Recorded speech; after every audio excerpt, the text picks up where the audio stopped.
வணக்கம். நான் உங்கள் அன்பான சயின்டிஃபிக் வேதிக் அஸ்ட்ராலஜர் அஸ்ட்ரோ அருஞ்சி பேசுகிறேன். நல்லது நினைப்போம், நல்லதே நடக்கும். இப்போ தொடர்ந்து நம்மளுடைய சேனலில் வரக்கூடிய வீடியோஸ்லாம் பார்த்துட்டு இருப்பீங்க.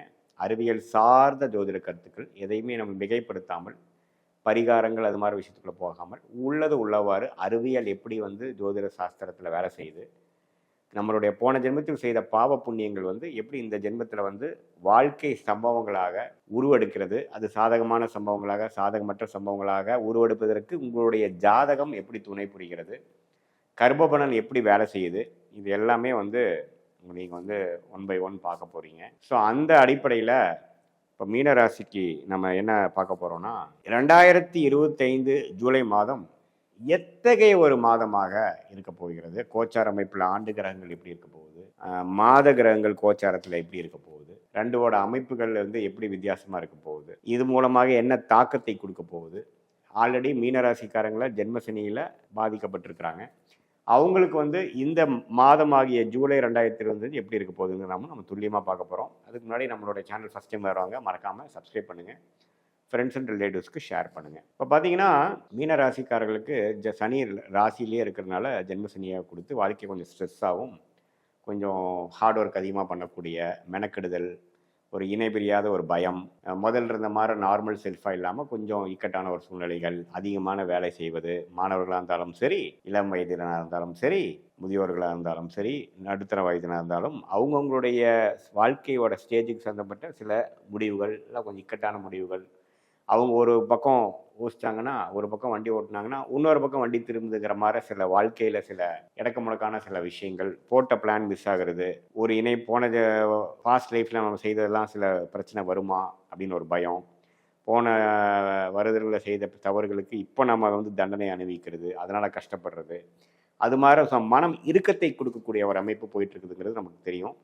அந்த அமைப்பில் இப்போ குருவே 4ஆம் இடத்துல 10ஆம் வீட்டையும் 12ஆம் வீட்டையும் 8ஆம் வீட்டையும் பார்க்கும் பொழுது என்ன கொடுக்குறாருன்னா, அந்த இறுக்கத்தோடைய தொழிலில் முன்னேற்றங்கள், தொழிலில் அதிக இன்வால்மெண்ட்டு, ஆர்வம், முதல்றதோட மெனக்கெடுதல் அதிகம், வேலையில் அதிகமான பலன்கள், வேலையில் அதிகமான உத்வேகம், செய்யக்கூடிய ஒரு சூழ்நிலை கொடுக்கும். அப்போ தான் நம்ம சர்வே பண்ண முடியும், அப்போ தான் ஜெயிக்க முடியும். அந்த சீரியஸ்னஸ் இப்போ தான் கொடுக்கும். அது வரைக்கும் ஏனோ தானோன்னு வாழ்ந்துட்டு இருந்தவங்களுக்குலாம் பார்த்தீங்கன்னா இப்போ கொஞ்சம் சீரியஸ்னஸ் ஆவாங்க. வாழ்க்கையில் ஒரு பிடிப்பு வரும், அதிகமாக உழைக்க வேணும். வியாபாரிகள் இன்னுமே உழைப்பாங்க, அதிகம் இன்வெஸ்ட் பண்ணுவாங்க, ஆனால் அதிக நேரம் வேலை செய்வாங்க, அதிகம் யோசிப்பாங்க. தொழிலாளிகளும் பார்த்தீங்கன்னா அதிகமான அந்த ப்ராஜெக்ட் அந்த வேலையை முடிக்கிறதுக்கு ரொம்ப கஷ்டப்பட வேண்டியதாக இருக்கும்.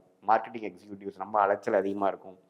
ரொம்ப காம்படிட்டிவான ஃபீல்டாக இருக்கிற மாதிரி ஆகும். முதல்ல இருந்ததோ காம்படிட்டிவ் அதிகமாகும். ஸோ அப்படி இருக்கிறப்போ ஈவன் மாணவர்களுக்கு பார்த்தீங்கன்னா முதலோட நம்ம இந்த படிக்கிற டென்ஷன், எக்ஸாம் ஃபியர் அதெல்லாம் கொஞ்சம் அதிகமாக கொடுக்கக்கூடிய அமைப்புகள் கொடுக்குது. அதே சமயத்தில் ராகு கேதுகள் பார்த்தீங்கன்னா 12ஆம் இடத்துல ராகுவும் 6ஆம் இடத்துல கேதுவும் பார்த்தீங்கன்னா ஓரளவுக்கு நல்ல அமைப்புகள். ஸோ அந்த விஷயத்தில் உடல் உபாதைகள்லாம் கொஞ்சம் பிரச்சனை இல்லாமல் ஓரளவுக்கு வாழக்கூடிய அமைப்புகள், கொஞ்சம் வெளி மாநிலம் வெளிநாடு போகக்கூடிய அமைப்புகள், அதில் மெனக்கெட்டுறது, இம்போர்ட் எக்ஸ்போர்ட் பண்ணுறவங்களுக்குலாம் ஒரு நல்ல வாய்ப்பு, அதெல்லாமே கொடுக்கக்கூடிய அமைப்பு. புதுசாக நம்ம இது வரைக்கும் போகாத ஏரியாவில் போய் புதுசாக சில நபர்கள் பார்த்து அது மூலமாக எதிர்நீச்சல்கள் போட்டு ஜெயிச்சு சில விஷயங்கள் எக்ஸ்பெரிமெண்டேஷனாக பண்ணி அப்புறம்தான் வெற்றி பெறக்கூடிய ஒரு அருமையான ஒரு அமைப்பு வரக்கூடிய அமைப்புக்கு ஜூலை மாதம் ஒரு ஸ்டார்டிங்கான ஒரு மாதமாக இருக்குது. ஸோ ஜூலை மாதம் எல்லாமே ஒரு மாதிரியான ஜென்மசனியோட விஷயத்தில் கொஞ்சம் மெல்ல மெல்ல நீங்கள் ஜென்மசனினா என்ன, அதோட டென்ஷன் என்னங்கிறதெல்லாம் கொஞ்சம் பார்க்க அமைப்பீங்க. அதே சமயத்தில் வேலை தொழில் அதெல்லாமே கொஞ்சம் நல்லா தான் போகும். இன்னும் பதிலோட நம்ம அதிகமாக ஆர்வமாக செய்யக்கூடிய அமைப்பு. சில ஒரு அவயோக திசை நடக்கிறவங்களுக்குலாம் திடீர்னு வேலையில் கொஞ்சம் பிரச்சனை ஆகுறது, சமயத்துக்கு வேலை போகிறது, அப்புறம் எப்படா வேலை கிடைக்கும்னு பார்க்குறது, தொழிலில் திடீர்னு ஒரு செட்பேக் வர்றது, அது மாதிரிலாம் கொஞ்சம் விஷயம் இருக்கும். அப்புறம் ஹஸ்பண்ட் ஒய்ஃப் ரிலேஷன்ஷிப்பில் ஒரு மாதிரியான டென்ஷன் வர்றது, நீங்கள் கம்பெனி நடத்துகிற எம்ப்ளாயிஸ்குள்ளே கொஞ்சம் பிரச்சனை ஆகுறது, இதெல்லாம் கொஞ்சம் பார்த்து பண்ணணும். நம்ம கோபதாபங்களை தவிர்க்கணுங்கிறது நான் கேட்டுக்கொள்கிறேன். மற்றபடி பார்த்தீங்கன்னா மாத கிரகங்கள் பார்த்தீங்கன்னா ராஜயோகாதிபதி செவ்வாயே பார்த்தீங்கன்னா 6ஆம் இடத்துல இருக்கிறது தப்பு இல்லை, நட்பு வீட்டில் இருக்கிறார். சில எதிரிகளை கொஞ்சம் சில வரலாம், அதனால் கொஞ்சம் பேச்சில் பண்ணுறதுலாம் கொஞ்சம் கேர்ஃபுல்லாக இருக்கணும். வெளிநாடு தொடர்புகளில் கொஞ்சம் புதுசாக நீங்கள் ஏதோ ஒன்று பண்ணுறீங்க, ஒரு ஏற்றுமதி இறக்குமதி பண்ணுறீங்கன்னா யார் என்னென்னு செக் பண்ணி தான் நீங்கள் சேஃபாக தான் பண்ணணும். யாரையும் இந்த டைமில் நம்பிடக்கூடாது, அவள் எடுத்தமா கவுத்தமான்னு போயிடக்கூடாது. உங்கள் மைண்டில் என்ன இருக்குங்கிறது ஓப்பனாக சொல்லக்கூடாது. கொஞ்சம் கேர்ஃபுல்லாக எல்லாத்தையும் செய்யக்கூடிய அமைப்புகள் தேவைப்படுகிறது. சுக்கிரன் 3ஆம் இடத்துலேருந்து அதுக்கப்புறம் 4ஆம் இடத்துக்கு போகிறதும் தப்பு இல்லை. தொழில் வேலை விஷயத்தில் நல்ல விஷயங்கள் உண்டு, திருமண விஷயங்களில் நல்ல கைகூடக்கூடிய விஷயங்கள் உண்டு. இருந்தாலும் இந்த நேரத்தில் வரக்கூடிய வரன்கள்லாம் கொஞ்சம் கேர்ஃபுல்லாக பார்க்கணும். எடுத்துமா கவுத்துமான்ட்டு நம்ம ஒரு முடிவு எடுக்கக்கூடாது, நல்லா பழகி பார்த்து தான் செய்யணும். ஏன்னா ஜென்மசனி வரும்பொழுது எப்பவுமே பார்த்தீங்கன்னா ஒரு பாவகர்மாவை நம்ம கரைக்கிறோன்னு தெரிஞ்சுக்கணும். நம்ம கொஞ்சம் எடுக்கக்கூடிய முடிவுகளை தவறாவதற்கு வாய்ப்பு அதிகம்ங்கிறது நீங்கள் தெரிஞ்சுக்கணும். மைண்டு நார்மலாக கிளாரிட்டியோட இல்லை, கொஞ்சம் ஸ்ட்ரெஸ்ஸோடு இருக்குதுங்கிறது தெரிஞ்சுக்கணும். அதனால் கொஞ்சம் எல்லாமே யோசித்து ஆலோசனை பெற்று அப்புறம் தான் நீங்கள் செய்யணும். மற்றபடி இம்பார்ட்டன்ட் விஷயங்களை கொஞ்சம் தள்ளி போடுறது தப்பு இல்லை. ஏன்னா எல்லாமே எடுத்துமா கவுத்துமான்னு பண்ணக்கூடிய நேரங்கள் இல்லை இப்போது. தொழில் விஷயங்கள் அப்படியே முன்னேறுவதற்கும் கடனை கொஞ்சம் குறைக்கிறதுக்கும் அது மாதிரி முயற்சிகள் நீங்கள் செஞ்சுக்கலாம். மற்றபடி பார்த்தீங்கன்னா சூரியனே பார்த்தீங்கன்னா 4ஆம் இடத்துலேருந்து குருவோட சேர்ந்து இருக்கிறதுல பார்த்தீங்கன்னா சில அரசு விஷயத்தில் சில நீங்கள் கொஞ்சம் எதிர்பார்க்குறீங்க, ஒரு லோன் சில எதிர்பார்க்குறீங்க, அதெல்லாம் கொஞ்சம் டக்குன்னு கிடைக்கும். அது மூலமாக சில பிரச்சனைகள் நீங்கள் சால்வ் பண்ணிக்கலாம். சில கேஷ் ஃப்ளோ ப்ராப்ளத்தை சால்வ் பண்ணிக்கலாம். சில விஷயங்கள் அதாவது பணம் பற்றாக்குறை அது மாதிரி விஷயங்கள் சால்வ் பண்ணிக்கலாம். பட் அது வந்து நம்ம சம்பாரித்த பணமாக எடுத்துக்க முடியாது. அது வந்து இப்போதைக்கு ஒரு தற்காலிக சொல்யூஷன் கொடுக்கக்கூடிய அமைப்பு கண்டிப்பாக உண்டு. ஸோ பொதுவாக பார்க்கும் பொழுது இந்த கிரக அமைப்புகள்லாம் வந்து மீனராசிக்காரர்களுக்கு வந்து அடுத்த போகக்கூடிய அந்த 1.5 வருஷம் 2 வருஷம் ஜென்மசனிக்கு ஒரு விஷயமும் கொஞ்சம் அப்படியே கொஞ்சம் லேட்டாக போகிறது, கொஞ்சம் ஹார்டாக போகிறது, கொஞ்சம் டஃப்பாக போகிறது, ஸ்ட்ரெஸ்ஸாக போகிறது உணரக்கூடிய ஒரு அமைப்பு. இன்னுமே முதலோட இன்னும் கொஞ்சம் நல்லா ஒர்க் பண்ணணும், இன்னும் ஹார்ட் ஒர்க் பண்ணணுங்கிற உத்வேகத்தை கொடுக்கக்கூடிய அமைப்பு. பலன் வந்து கொஞ்சம் நீங்கள் எதிர்பார்க்குற பலன் கொஞ்சம் ஸ்லோவாக தான் வரும்.